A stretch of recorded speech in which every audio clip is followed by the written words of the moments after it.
श्री गुरुशरणम.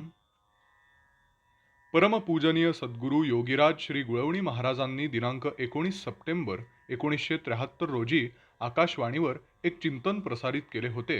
त्याला 19 सप्टेंबर 2023 रोजी 50 वर्षे पूर्ण होत आहेत.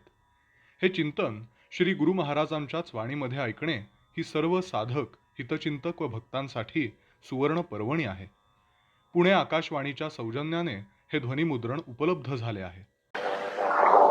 मी एक सत्यकथा सांगतो. ही कल्पित गोष्ट नाही. नुकतीच 20व्या शतकात सुरुवात झाली होती. समाज जनावरणाचा होता.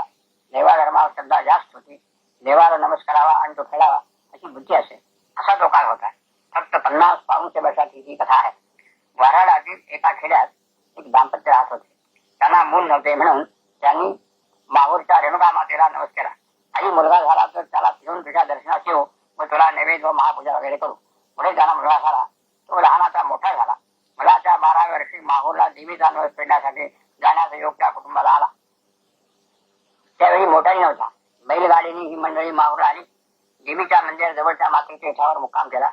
देवीचे दर्शन घेतले, पूजा केली, स्वयंपाक केला. तेव्हा आई मुलाला म्हणाली, बाळ, पदरावळीसाठी पावसाची पाणी घेऊन ये. तो 12 वर्षांचा मुलगा पाणी आणण्यासाठी जवळच्या पर्वताच्या पायथ्याशी गेला.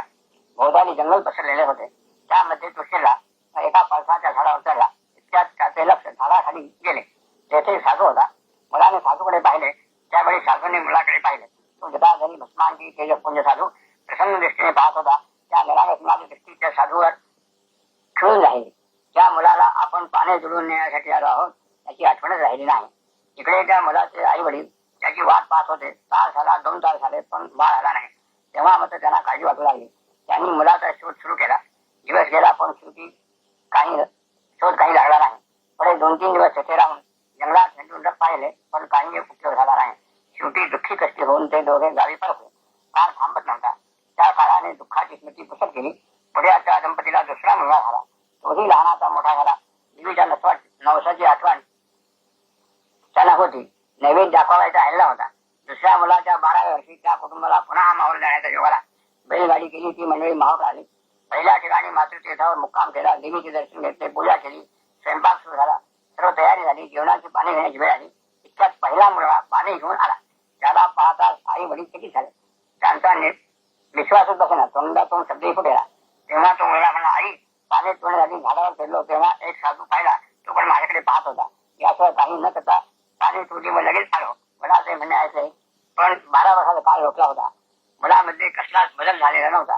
त्या मुलाला साधूच्या दृष्टीशिवाय काहीच आठवत नव्हते. प्राचीन काळी रेवतीच्या शोधासाठी रेवत राजा ब्रह्मदेवाकडे गेला. तेथे गाणी चालले होते म्हणून राजा थोडा वेळ थांबला. पण तेवढ्यात मृत्यूलोकातील अनेक युगे लोटली होती. अशा कथा काल्पनिक नाही. मनुष्य काळाची होऊ शकतो. चित्तवृत्ती निष्पन्न झाला म्हणजे मनाचे व प्राणाचे थांबतात. या स्थितीत काळाचा परिणाम भक्तीवर होत नाही.